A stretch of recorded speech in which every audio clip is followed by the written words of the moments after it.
ಎಲ್ಲ ರೈತ ಬಾಂಧವರಿಗೂ ನಮಸ್ಕಾರ. ನೋಡಿ, ನಾವು ವರ್ಷಾನುಗಟ್ಲಿನಿಂದ ಹಸುವಿನ ಸಗಣಿ, ಕೋಳಿಗೊಬ್ಬರ, ಕುರಿಗೊಬ್ಬರ ಹೀಗೆ ಎಲ್ಲವನ್ನೂ ಬಳಸ್ತಾ ಬಂದಿದ್ದೀವಿ. ಆದರೆ ಇವುಗಳಲ್ಲಿ ಯಾವುದು ನಿಜವಾಗಿಯೂ ಬೆಸ್ಟ್ ಅಂತ ಯಾವತ್ತಾದ್ರೂ ಯೋಚಿಸಿದ್ದೀರಾ? ಇವತ್ತು ನಾವು ಸುಮ್ಮನೆ ಊಹೆ ಮೇಲೆ ಮಾತಾಡೋದು ಬೇಡ, ಬದಲಿಗೆ ವಿಜ್ಞಾನದ ಆಧಾರದ ಮೇಲೆ ಈ ಪ್ರಶ್ನೆಗೆ ಉತ್ತರ ಏನು ಅಂತ ಕಂಡುಹಿಡಿಯೋಣ. ಪ್ರಶ್ನೆ ತುಂಬಾ ಸಿಂಪಲ್. ಯಾವ್ದು ಗೊಬ್ಬರ ಹಾಕಿದ್ರೆ ಫಟಾಫಟ್ ಅಂತ ರಿಸಲ್ಟ್ ಸಿಗುತ್ತೆ, ಯಾವುದು ನಮ್ಮ ಮಣ್ಣನ್ನ ಶಾಶ್ವತವಾಗಿ ಫಲವತ್ತಾಗಿ ಮಾಡುತ್ತೆ, ಮತ್ತು ಕೊನೆಗೆ ಎಲ್ಲದಕ್ಕಿಂತ ಬೆಸ್ಟ್ ಗೊಬ್ಬರ ಅಂತ ಯಾವುದನ್ನ ಹೇಳ್ಬೋದು? ಬನ್ನಿ ಇದರ ಹಿಂದಿರೋ ಸೈಂಟಿಫಿಕ್ ಸತ್ಯವನ್ನ ಇವತ್ತು ಬಿಡಿಸಿ ನೋಡೋಣ. ಈ ಇಡೀ ಚರ್ಚೆಯಲ್ಲಿ ನಾವು ಮೊದಲು ಆರೋಗ್ಯಕರ ಮಣ್ಣಿನ ಹಿಂದಿನ ವಿಜ್ಞಾನ ಏನು ಅಂತ ಅರ್ಥ ಮಾಡ್ಕೋತೀವಿ. ಆಮೇಲೆ ಹಸು, ಕೋಳಿ ಮತ್ತು ಕುರಿ ಗೊಬ್ಬರವನ್ನ ಒಂದಕ್ಕೊಂದು ಹೋಲಿಸಿ ನೋಡೋಣ. ನಮ್ಮ ಗುರಿಗೆ ತಕ್ಕಂತೆ ಯಾವ ಗೊಬ್ಬರ ಸರಿ ಅಂತ ನಿರ್ಧರಿಸಿ ಅದನ್ನ ಜಮೀನ್ಗೆ ಹೇಗೆ ಹಾಕಬೇಕು ಅನ್ನೋದರ ಬಗ್ಗೆ ಒಂದು ಸ್ಮಾರ್ಟ್ ಗೈಡ್ ಕೂಡ ಇದೆ. ಸರಿ, ಹಾಗಾದ್ರೆ ಬನ್ನಿ ಶುರು ಮಾಡೋಣ. ಯಾವುದೇ ಗೊಬ್ಬರ ಒಳ್ಳೇದು ಕೆಟ್ಟದ್ದು ಅಂತ ಹೇಳೋ ಮೊದಲು ಆರೋಗ್ಯಕರ ಮಣ್ಣು ಅಂದ್ರೆ ಏನು, ಅದರ ವಿಜ್ಞಾನ ಏನು ಅಂತ ತಿಳ್ಕೊಳ್ಳೋದು ತುಂಬಾನೇ ಮುಖ್ಯ. ಸಾಮಾನ್ಯವಾಗಿ ಗೊಬ್ಬರ ಅಂದ ತಕ್ಷಣ ನಮಗ್ ತಲೆಗೆ ಬರೋದೇ NPK ಅಂದ್ರೆ ಸಾರಜನಕ, ರಂಜಕ ಮತ್ತೆ ಪೊಟ್ಯಾಷ್ ಅಲ್ವಾ? ಆದರೆ ಕಥೆ ಅಷ್ಟಕ್ಕೆ ಮುಗಿಯಲ್ಲ. ಗೊಬ್ಬರ ಅನ್ನೋದು ಅದಕ್ಕಿಂತ ಎಷ್ಟೋ ಪಟ್ಟು ಹೆಚ್ಚು. ಒಂದು ಒಳ್ಳೆಯ ಆರೋಗ್ಯಕರ ಮಣ್ಣು ಅಂತ ಹೇಳಬೇಕಾದ್ರೆ ಅದರಲ್ಲಿ 3 ಮುಖ್ಯವಾದ ಅಂಶಗಳಿರಬೇಕು. ಮೊದಲನೇದು ಸರಿ ಪೋಷಕಾಂಶಗಳು ಅಂದ್ರೆ NPK, ಎರಡನೇದು ಸಾವಯವ ವಸ್ತು ಅಥವಾ ಆರ್ಗ್ಯಾನಿಕ್ ಮ್ಯಾಟರ್, ಮತ್ತು ಮೂರನೇದು ಎಲ್ಲದಕ್ಕಿಂತ ಮುಖ್ಯವಾಗಿ ಸೂಕ್ಷ್ಮಜೀವಿಗಳ ಸಮೂಹ. ಹೌದು, ಈ 3ರಲ್ಲಿ ಸೂಕ್ಷ್ಮಜೀವಿಗಳೇ ಅಸಲಿ ಹೀರೋಗಳು. ಯಾಕಂದ್ರೆ ಈ ಸೂಕ್ಷ್ಮಜೀವಿಗಳೇ ನಮ್ಮ ಮಣ್ಣಿನ ನಿಜವಾದ ಇಂಜಿನ್ ಇದ್ದಾಗೆ. ಇವೇ ಗೊಬ್ಬರದಲ್ಲಿರೋ ಪೋಷಕಾಂಶಗಳನ್ನ ಗಿಡಗಳು ಸುಲಭವಾಗಿ ತಗೊಳ್ಳೋ ರೂಪಕ್ಕೆ ಬದಲಾಯಿಸೋದು.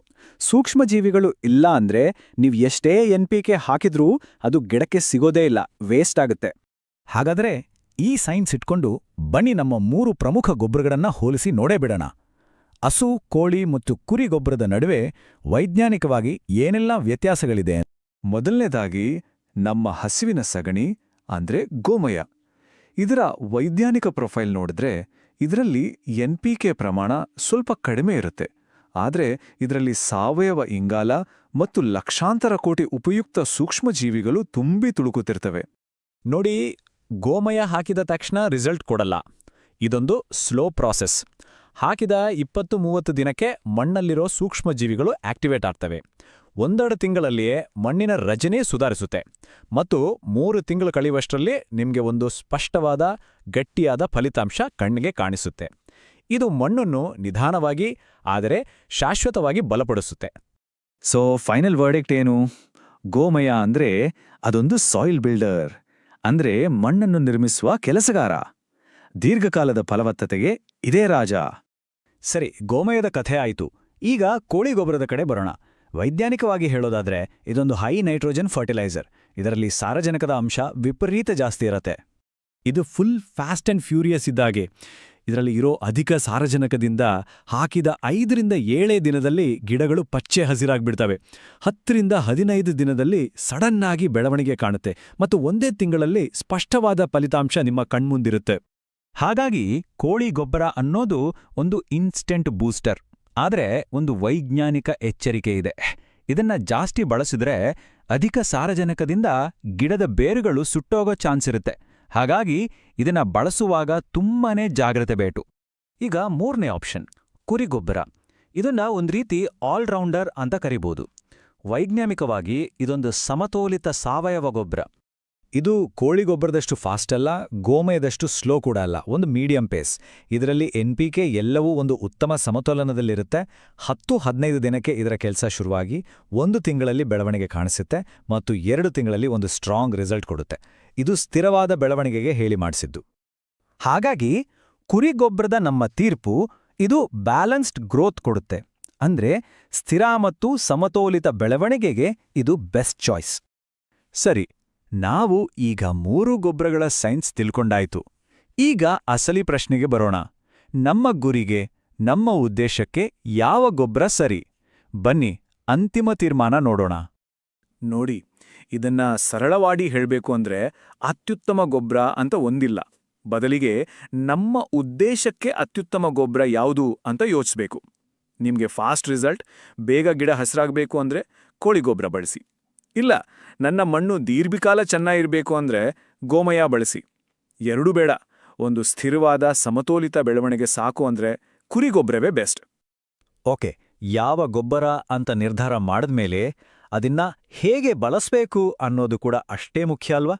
ಬನ್ನಿ, ವಿಜ್ಞಾನದಿಂದ ನೇರವಾಗಿ ಪ್ರಾಕ್ಟಿಕಲ್ ಟಿಪ್ಸ್ ನೋಡೋಣ. ಈ ಪ್ರಮಾಣವನ್ನ ಸರಿಯಾಗಿ ಗಮನಿಸಿ, ಯಾಕಂದ್ರೆ ಇಲ್ಲಿ ತುಂಬಾ ಜನ ತಪ್ಪು ಮಾಡ್ತಾರೆ. 1 ಎಕರೆಗೆ ನೀವು 2ರಿಂದ 3 ಲೋಡ್ ಗೋಮಯವನ್ನ ಧೈರ್ಯವಾಗಿ ಬಳಸ್ಬೋದು. ಅದೇ ಕುರಿ ಗೊಬ್ಬರ ಆದ್ರೆ 1ರಿಂದ 1.5 ಲೋಡ್ ಸಾಕು. ಆದರೆ ಕೋಳಿ ಗೊಬ್ಬರ ಮಾತ್ರ ಅರ್ಧದಿಂದ 1 ಲೋಡ್ಗಿಂತ ಜಾಸ್ತಿ ಯಾವತ್ತೂ ಬಳಸಬೇಡಿ. ಹಾಗೆಯೇ ಎಷ್ಟು ದಿನಕ್ಕೊಮ್ಮೆ ಹಾಕಬೇಕು? ಇಲ್ಲೂ ಒಂದು ಸಿಂಪಲ್ ರೂಲ್ ಇದೆ. ಸಾಮಾನ್ಯವಾಗಿ ಬೆಳೆಯೋ ಬೆಳೆಗಳಿಗೆ ಪ್ರತಿ 6 ತಿಂಗಳಿಗೊಮ್ಮೆ ಹಾಕಿದ್ರೆ ಸಾಕು. ಆದರೆ ಕಬ್ಬು, ಬಾಳೆಹಂತ ಹೆಚ್ಚು ಪೋಷಕಾಂಶ ಬೇಡೋ ಬೆಳೆಗಳಿಗೆ ಪ್ರತಿ 4 ತಿಂಗಳಿಗೊಮ್ಮೆ ಹಾಕೋದು ಒಳ್ಳೆಯದು. ಈಗ ಒಂದು ಬಹಳಾನೇ ಇಂಪಾರ್ಟೆಂಟ್ ಪಾಯಿಂಟ್, ಇದನ್ನ ದಯವಿಟ್ಟು ಗಮನಿಟ್ಟು ಕೇಳಿ. ಹಸಿ ಗೊಬ್ಬರವನ್ನ ಅಂದ್ರೆ ಫ್ರೆಶ್ ಆಗಿ ಬಂದಿರೋದನ್ನ ನೇರವಾಗಿ ಯಾವತ್ತೂ ಬಳಸಲೇಬೇಡಿ. ಅದರಿಂದ ಅಮೋನಿಯಾ ಗ್ಯಾಸ್ ಬಿಡುಗಡೆಯಾಗಿ ಗಿಡದ ಬೇರುಗಳೇ ಸುಟ್ಟೋಗಬಹುದು. ಯಾವಾಗ್ಲೂ ಗೊಬ್ಬರವನ್ನ ಕನಿಷ್ಠ 15-20 ದಿನ ಕಾಂಪೋಸ್ಟ್ ಮಾಡಿ ತಂಪಾದ ನಂತರವೇ ಬಳಸಿ. ಇದು ಸೇಫ್ ಕೂಡ, ಎಫೆಕ್ಟಿವ್ ಕೂಡ. ಕೊನೆಯದಾಗಿ ಒಂದೇ ಮಾತು, ಸರಿಯಾದ ಗೊಬ್ಬರವನ್ನ ಆಯ್ಕೆ ಮಾಡೋದು ಅದೃಷ್ಟದ ಆಟ ಅಲ್ಲ, ಅದು ಪಕ್ಕಾ ಸೈನ್ಸ್. ಇದರ ಹಿಂದಿನ ವಿಜ್ಞಾನವನ್ನ ಅರ್ಥ ಮಾಡಿಕೊಂಡು ಸರಿಯಾದ ರೀತಿಯಲ್ಲಿ ಬಳಸಿದ್ರೆ ನಿಮ್ಮ ಇಳುವರಿಯನ್ನ ಡಬಲ್ ಮಾಡಿಕೊಳ್ಳೋದು ಖಂಡಿತ ಸಾಧ್ಯ. ಆದ್ರೆ ಕಥೆ ಇಲ್ಲಿಗೆ ಮುಗ್ದಿಲ್ಲ. ಒಂದು ಸೀಕ್ರೆಟ್ ಇದೆ. ಈ 3 ಗೊಬ್ಬರಗಳ ಶಕ್ತಿಯನ್ನ ಒಟ್ಟಿಗೆ ಸೇರಿಸಿ ಒಂದು ಸೂಪರ್ ಪವರ್ಫುಲ್ ಕಾಂಬಿನೇಷನ್ ಮಾಡೋದು ಹೇಗೆ, ಅದರಿಂದ ಏನೆಲ್ಲ ಲಾಭ ಇದೆ, ಅದನ್ನ ನಮ್ಮ ಮುಂದಿನ ಚರ್ಚೆಯಲ್ಲಿ ವಿವರವಾಗಿ